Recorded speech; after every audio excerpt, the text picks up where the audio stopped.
नमस्कार। देवेंद्र फडणवीस महाराष्ट्र के एक बार फिर मुख्यमंत्री बन गए हैं और नाना करते करते एकनाथ राव शिंदे उप मुख्यमंत्री बन गए हैं।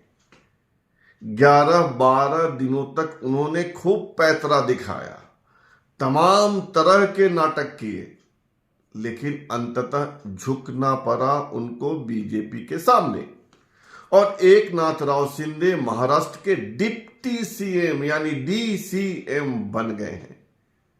लेकिन क्या शिंदे राजी खुशी डीसीएम बने हैं या कोई मजबूरी है?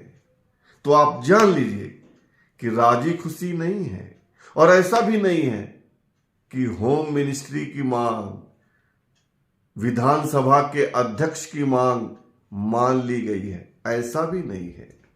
शिंदे मजबूरी में डीसीएम बने हैं और इसलिए बने कि उनके सामने एक नहीं, दो नहीं, 3 मजबूरियां थी। आखिर वह मजबूरी है क्या? वह कौन सी दिक्कतें हैं जिसने एकनाथ राव शिंदे को झुकने पर मजबूर किया और शिंदे बन गए सीएम से डीसीएम? तो वह 3 कारण जानिए। जून 2022 में शिवसेना से अलग हुए थे एकनाथ राव शिंदे। अपनी पार्टी बनाई, पार्टी को स्थापित किया, 57 एमएलए चुनवा कर लाए, अपनी पार्टी के निर्विवाद नेता हैं। अगर वे किसी दूसरे को डीसीएम बनाते तो एक नया शक्ति केंद्र उभरता। अभी तक अपनी पार्टी के मान्य सर्वमान्य लीडर हैं, कोई विवाद नहीं, लेकिन अगर दूसरे को डीसीएम बनाते तो एक नया पावर सेंटर ग्रो करता और ऐसे में पार्टी अस्थिर होती, स्थिरता नहीं रहती।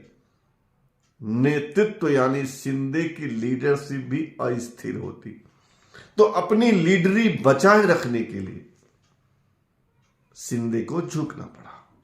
दूसरा कारण, अगर बेटे को बना देते डीसीएम, उनका बेटा श्रीकांत शिंदे एमपी है, मेंबर ऑफ पार्लियामेंट, लोकसभा का मेंबर है, अगर उनको बनाते डीसीएम तो उनकी पार्टी के 2 और नेता जो डीसीएम बनना चाहते थे, बनना चाहते हैं, शंभू राजे देसाई और उदय सामंत, इनमें नाराजगी का भाव उत्पन्न होता, पार्टी अस्थिर होती, विवाद होता और सबसे बड़ी बात, शिंदे पर परिवारवाद का आरोप लगता।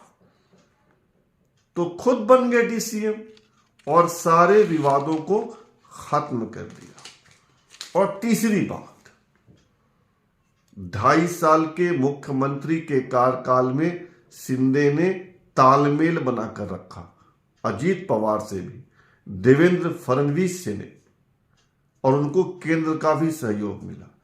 तीनों के बीच यानी अजीत पवार, एकनाथ राव शिंदे और देवेंद्र फडणवीस, तीनों के बीच तालमेल अच्छा रहा।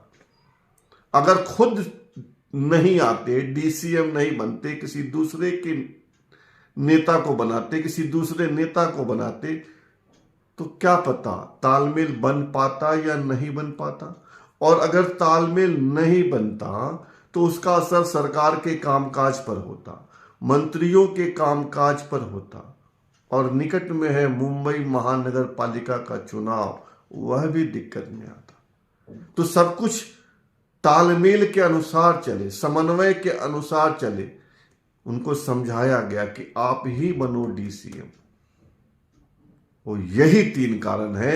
और अगर वे डीसीएम नहीं बनते, पार्टी में नया शक्ति केंद्र उभरता, तो उनकी पार्टी टूट सकती थी, वैसे ही जैसे वे शिवसेना से टूटकर अलग हुए थे। तो अगर एक लाइन में कहना हो तो अपनी पार्टी की स्थिरता या पार्टी को एकजुट बनाए रखने के लिए ही शिंदे को झुकना पड़ा और सीएम से डीसीएम बन जाना पड़ा। आप क्या सोचते हैं, क्यों झुके शिंदे? बताइए कमेंट करके। फिलहाल इतना ही, और आपसे आग्रह है कि आप इस चैनल को सब्सक्राइब कीजिए, ज्वाइन कीजिए, लाइक शेयर और कमेंट कीजिए। शुभ रात्रि, सब्बा खैर।